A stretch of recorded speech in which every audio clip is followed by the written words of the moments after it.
What's good, my friend, my brother? Let me sit back up over here, man. We on the block right now. You know what I'm saying? If you could turn to the camera a little bit. All right. So we was kicking it, man, and we didn't have run-ins out here because we in the pavement. You know what I'm saying? We on the slab for real. And off camera, we already didn't touch bases on the purpose and the emphasis of this interview. This ain't no police shit. This ain't no Fed stuff. But this is really to impact the culture and let people know what they doing. First and foremost, I'm honored to have this interview because first and foremost, you with the LGBTQ plus, correct? Well, yes, I can identify with that. I just like sex, so it is what it is. Okay. So at the end of the day, I just, one of the things that I know for sure too, a part of the LGBTQ, they know more about the drug culture than most. You know what I'm saying? Just as a culture, you know what I'm saying? Mm-hmm. I at least know that much, even though I may not identify with that. But I also know that the street culture plays a big part in that whole movement. What would you say, first of all, you can give a government name, you can give whatever you want to. B.O.B. Bob. Bob. Okay, Bob. So what would you say right now is the greatest crisis out here we're dealing with? I would say specifically in this area is the introduction of meth. And intravenous meth usage. Got you. Because I know a few younger guys who have been turned out, so to speak. Got you.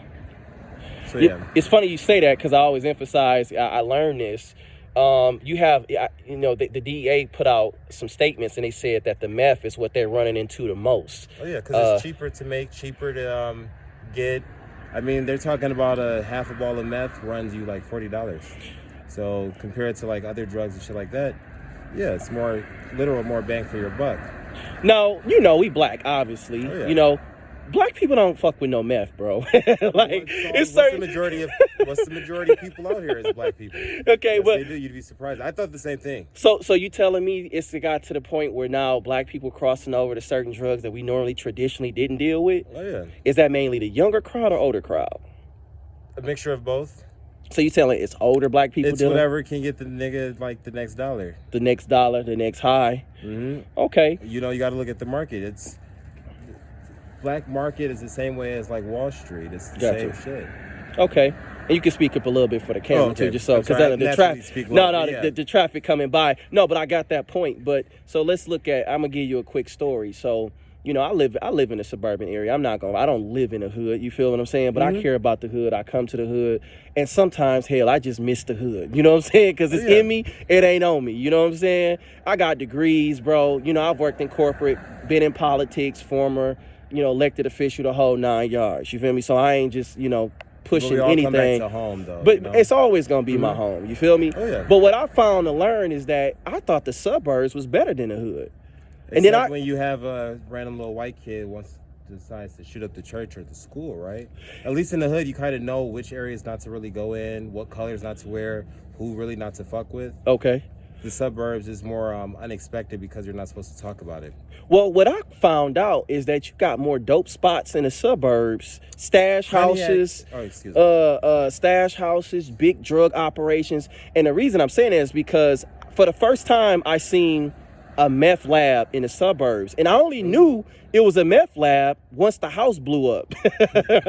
So the house blew up, and the next thing you know, you see these ninjas in full ski masks out, which was the narcs, the DEA. Mm-hmm. And I'm like, man, this whole thing been here the whole time. And now on the news, they're going to paint the hood one way, but in the suburbs, it's really that way, except it's they all the cover big it. Men's live in the suburbs. Well, not just stated, but I'm saying even a lot of the operations, like here it is, this spot was right in the suburban area. Though, if you pay attention to the news, every few months you'll hear about house in Farmington Hills was raided. They got police riding by. But again, Pontiac is in the center of Oakland County, along with the Oakland County Jail. Why? No nigga is coming through from that 30-minute drive, no matter which way, to get in and out of Oakland County. Correct. To Pontiac to pump no drugs in here. You can't. Niggas gonna get pulled over. So exactly. So, and that goes to play a point. A lot of the main source of drugs is not black people bringing it and manufacturing it. So that's number one. Grow in America. Cocaine doesn't grow in North America. So again, we have the greatest Navy in the world. How is the shit getting through our borders, right? Exactly. We niggas can't make fentanyl, so. Yeah, it's funny. Cat Williams got a skit about fentanyl. He said black people ain't involved in it. He basically. I had a friend in college who music major, but he studied biochemistry so he could learn how to make DMT. Got you. Good at shit too. So my point is, you had this meth lab that blew up, and this is just one example. But I know plenty of big time white drug dealers, and they never get bothered, bro. They never get harassed. Because they never get pay bothered. The right people. And I can't say they're different than a lot of the blacks, but at the same time, drugs is drugs. If you're gonna discriminate against people and let one side go for years and centuries, I mean, you can't blame us for why the streets is like it is. You feel what I'm saying? Oh, for sure. But that's the thing, though. It's if you take down the person at the top of the pyramid, that's only one person. But if you get all those people that's up underneath them, as in like a pyramid scheme, stuff like that, yeah, you can fill up your jail. You can fill up your prison. You can make it seem like you're actually doing something that like a difference out there. Wow. So that's a good criminal justice point. So here it is. You got this big meth lab. It gets blowed up. The ski mask narcs come out, and I'm like, now these are some white people obviously that had the home. They blew it up. It was just terrible, right? I got it all on camera, but it was like, wow. Now you would hear about, the drug house that got raided, the crack house. You would hear about the suspects of exactly. that drug house. You would hear about that meth house being blown up, but who was operating that meth house? Exactly. We never even got the names of the white people that was running the meth operation. And this is even large scale. Owner. Like, because there has to be an owner on paper in the county, right? Correct. And then we didn't even find out that it was. I mean, I knew it was a meth lab because I asked questions. It was like literally right behind my house. So I was able to know who was what and who was doing, and they were able to tell us. But at the same time, matter of fact, some of the neighbors told us, because I guess they talked to the people, because when it blew up, the people were actually inside of it still. So they were hurt, burnt, and they were getting help. And so they couldn't even move nothing. Like, they basically got caught red-handed because it blew up. Oh, yeah, literally red-handed, third-degree burns. Shaking bacon especially. Yeah. And this was a major operation. Like I said, I know other people that do it. So it's funny that you had that same understanding that it is a discriminatory, there is an injustice here when it comes to the streets and drugs and drug dealing, because blacks are treated one way, when then you have the suburban white individuals and other races who are the real plugs, and they don't really, they don't get highlighted and they don't get put out there on the news. But back to your story, Bob. So what brought you out here? I think you told me a little bit off the camera. I came out here because two of the working girls, prostitute whores, I got you, Baldwin streetwalkers. I mean, there's a bunch of names that people have called them. I call them that too, because why not? But yourself specifically, we talking specifically. Oh yeah, I was two of them that I call mother. Yeah. I both called them mom, and they were both pronounced dead in a hospital. They're alive still today, but group of guys beat them up separate days and stuff like that. And my uncle who's out here ended up telling me about it, and so I moved back from Waterford to Pontiac. Okay. And had a whorehouse on Bennett. Got you. To make sure that the girls wouldn't get raped in the field right across from Milano's. Got you. End up losing that because, again, it's fucked up environment. It's hard trying to do it all by yourself. And so I'm still out here. I'm the only legitimate official male streetwalker, so to speak. So you consider yourself a male? Is it just bisexual or just gay prostitution? Oh, I mean, you can identify as whatever. Any hole is a goal. Yeah. So, again, I know my limits and stuff like that. I know. Damn, any hole is a goal. I got to put that out there. I ain't never heard it like that. Okay. Trust me, I have like a bunch of these guys out here call me daddy. I had a Mexican 2 weeks ago, $40 just to touch on my body. So, oh, shit. Okay. I say that I play in traffic. If I'm outside, I'm playing in traffic, but I'm making sure that all these girls, who every number I have, they all know me and I know all of them. And they kind of all hate each other, but I do try to make sure that they're all straight because. And I can say, just from my run-ins with you, you definitely are a positive figure out here. You don't cause no problems. You're very mature how you carry yourself. That's right. And like I told you before, I don't discriminate against nobody. I make sure I would never let nobody bother you. If I ever seen somebody, if you had any trouble, you always could come to me, because I'm gonna make sure I'm gonna hold you down in that aspect. Nobody ain't gonna mess with you because you're gay. They're not gonna play with you, harass you. I don't do that. Real men, even if we don't partake, we don't gotta let nobody get abused or harmed. Sure. You feel what I'm saying? For sure. So that's number one. But number two, the young people out here, man. what do you think is driving them to use drugs? What do you think is driving them to get on some of these really bad, addictive synthetic drugs? Because we talked about how the traditional drugs has never really been a real problem in the sense of death. They've had problems, and there's a lot of reasons. And we talked about even how the government can help better those situations by regulating and legalizing. And I have to say regulation as in managing, meaning we have to have our own drug sources. We have to be able to openly talk about the fact that if a motherfucker's getting prescribed a Norco, you're no different than a person shooting up, except that acetaminophen in that Norco is going to fuck up your liver. You might get that class action lawsuit against Tylenol, right? Wow. But it's the same shit that these people are shooting up right here, except the shit that they're putting out here is killing them so they can keep a certain statistic level. Gotcha. And that's why it's an opioid crisis, because those same kids from the suburbs are now coming out here for that fix, because that Norco, that Vicodin is no longer the shit. Got you. So what do you think is driving the young kids, the young people to go towards the streets and drugs? And no support. We keep bragging on the young kids. There is no like programs they can get into. Got you. I hate AA. I think it's stupid, even though I love going to the meetings, because like you hear some crazy ass stories, and it's like, damn, thank God, thank God. I thought I had it bad, but thank God. But at the same point in time, what else is there to do out there? What else is there? Again, I grew up where I've seen people shoot up and show out. They shoot up and now they're pushing their 9 to 5. Yeah. They're doing a line, they're smoking, whatever, and they're still, again, doing it. But this area specifically, I want to use the focus of Hope, the warming center, because I call it hopeless. Yeah. Because it's a business. It's a for-profit business. It's not a shelter. Gotcha. And most people don't get that. But they are, I guess,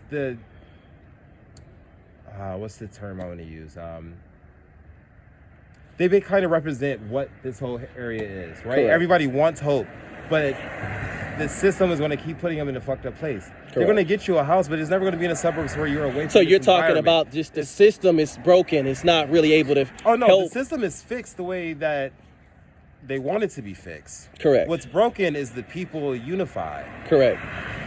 That's why, again, I'm out here. If these hoes got together, like, they'd make bank. They're smart, beautiful women and shit like that, but there's so much inner fighting because you never know who's the next one to be gone. So you're talking about the streets being divided. That's why yeah, for sure. Okay, so what is your drug of choice? Psychedelics.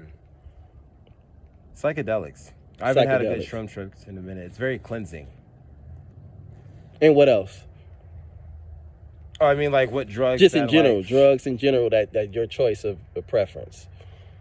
I prefer uppers. If I want to go to sleep, I can go to sleep. Gotcha. But,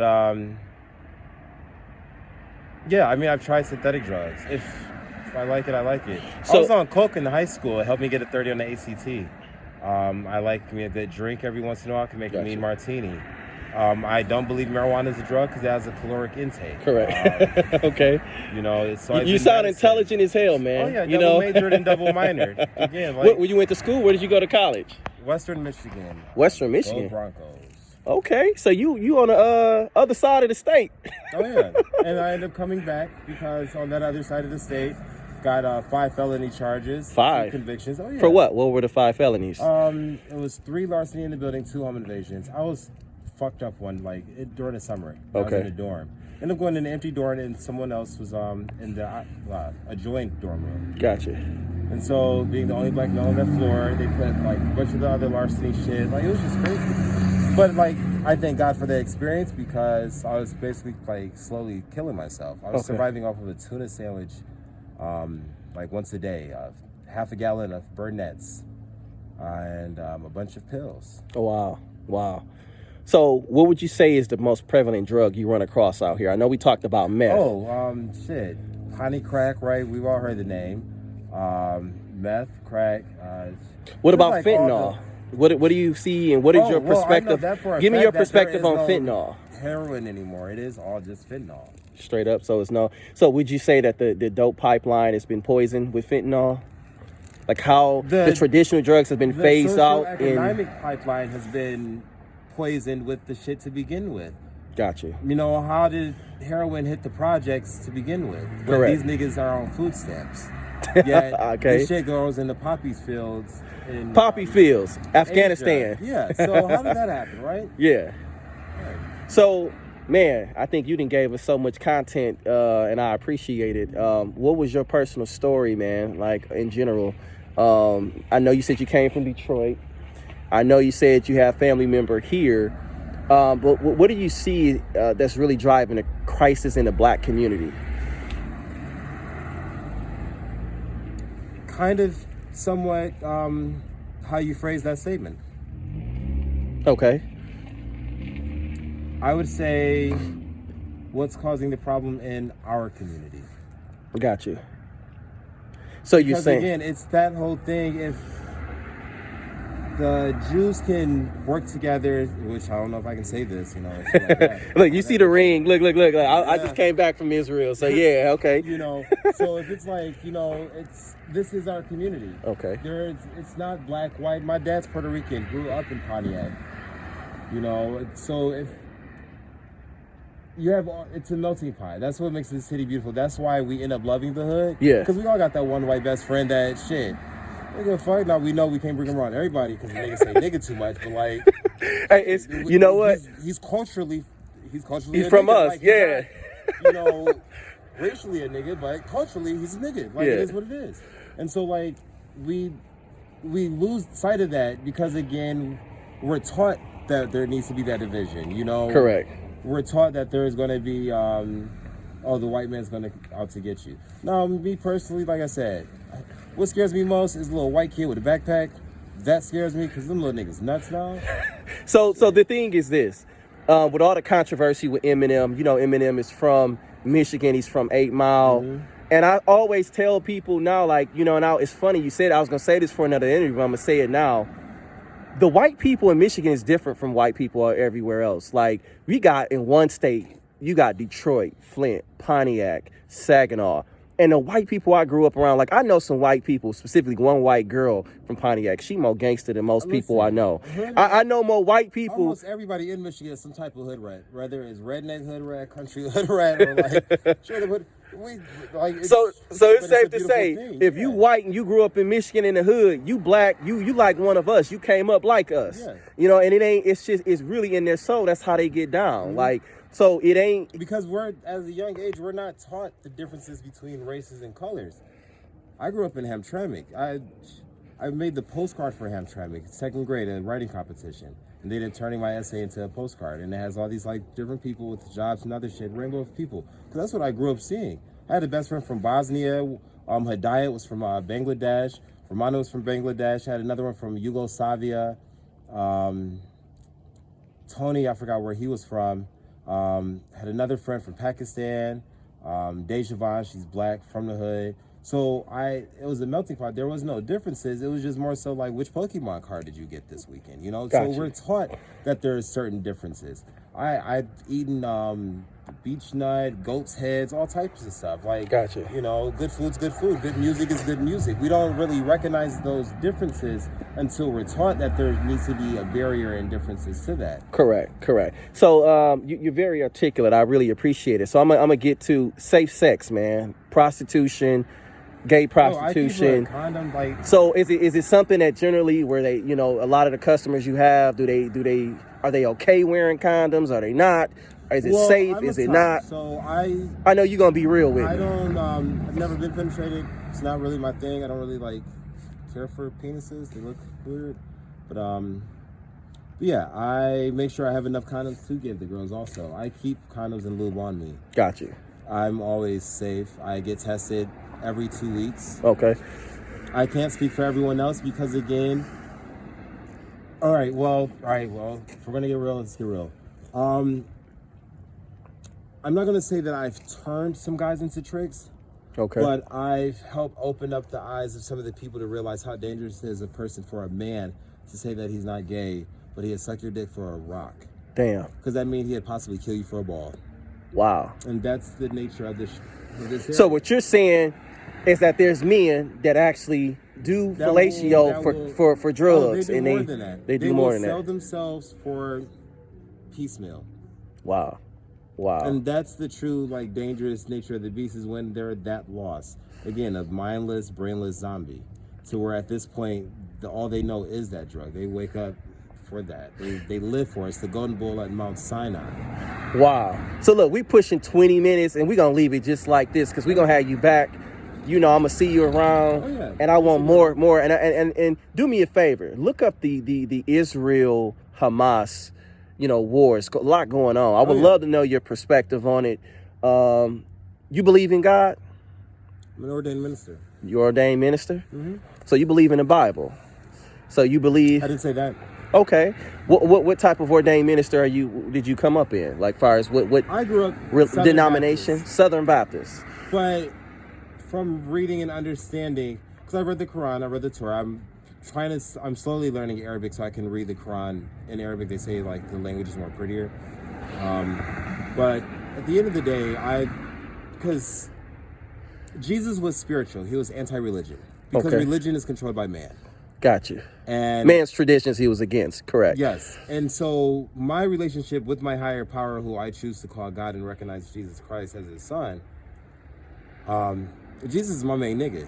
That's how I speak. He sees me fuck. He sees me do all types of shit. You gotta be real. I can't try to lie and speak to him like I'm holier than thou, because I'm not. Exactly. But at the end of the day, again, I know that I have a faith and belief in him that nobody can question, nobody can make me question, or I don't know. Like I said, Jesus is my main nigga. It's hard to explain. Like, remember, he was killed because he fucked up the church's money. He wasn't killed for performing any miracles or, like, actually talking to the people, even though he hung around prostitutes, killers, drug dealers. And you know, it's funny. That's a good point, and we definitely, because we're gonna bring you back. We're gonna leave it there, but you know, the Bible does say that the Jewish Messiah, you know, Yeshua HaMashiach, he came to be with the sick. He wasn't, you know, he didn't come to be with the well. So it's oftentimes, like, I've been away from the streets for a long time. I went to college. I did a lot of stuff, and then when it's like I get reacquainted with the streets because I have this desire to do so. My father was a victim of a homicide, and not only that, but so many of my closest family members died with this fentanyl. I didn't know anything about it. You know, when I left the streets, all I had was pure cocaine. I didn't have, you know, back then we used to rock it up. So, you know, and then I was always taught, you don't mess with heroin or fentanyl, because heroin was an old person drug. You know, you had that. Or promethazine codeine. I was talking to somebody earlier. I told him promethazine codeine is liquid heroin. So if the young people drinking lean, you a dope fiend, and that's another. Most drug dealers I done encountered out here are dope fiends. They ain't real hustlers. Like, they're not real businessmen. They're hustlers. Dope hustlers, dope fiend hustlers. A businessman's trying to get a profit. Exactly. And so, I got to pick your brain. We're going to keep doing this, but it's funny because you made that point about just simply how being with the needy and being with my experiences out here is that you have certain organizations and certain things, but you don't have a lot of people serving the street. Like, you got all these religious people, you would think they would be out here more. Syringe services downtown, we're starting a mobile unit. Okay. I go there like about once a week to make sure I get like pipes, needles, pipes, syringes, wipes, condoms, lube. Gotcha. And I pass them out because Baldwin's a long street, and so I do the same thing. The girls aren't going to make it down Baldwin without getting picked up dates so they can get their fix. So what do you think about this? I got pulled over. I'll be honest, they was fucking with me, bro. Like, I ain't doing nothing but ride, listening to music, right? I get pulled over on the street. I ain't never even been on like that. Don't know nobody. And I got Narcan on me. So the police say, oh, he has Narcan. He's either buying or selling drugs. Like, it pissed me off that I said, I'm going to be over here every day. Like, if you're going to harass me and I'm out here helping and being a part of the solution, and I'm understanding and seeing things, and I can articulate this to the mass public of what's really going on as far as this crisis. What do you think about that? You know, somebody saying because you got Narcan, you're either buying or selling drugs, or fentanyl or heroin. With two prostitutes and a dude, the John, in his car coming down Howard, like speeding and everything, and got flicked. And the first thing the cop said to me is, "Where's the cocaine?" Wow. I was ready for the speed ticket. I was ready for the breathalyzer. I was going to pass it. And as if the cocaine is what's really the threat out here. Where's the fentanyl? Where is the heroin? Like, you know, that's what's being pushed. So if they see that certain type of thing, you're clean cut, you're well dressed, you have a nice little car. Yeah. All right, so that's got to be a dope man. Wow. Can't be one of the users because that would already been rented out to the dope man. So wouldn't you agree that we're supposed to have Narcan because anybody can OD and so many people are sure. ODing? For sure. Absolutely. In college, which I wish, you know, that was shows around that readily accessible. So, well, Bob, we gon' definitely reconnect, man. I appreciate you. One love, you know what I'm saying? Hopefully this does like get the message across. Oh, we gonna keep pushing it. We gonna keep pushing it. Hard.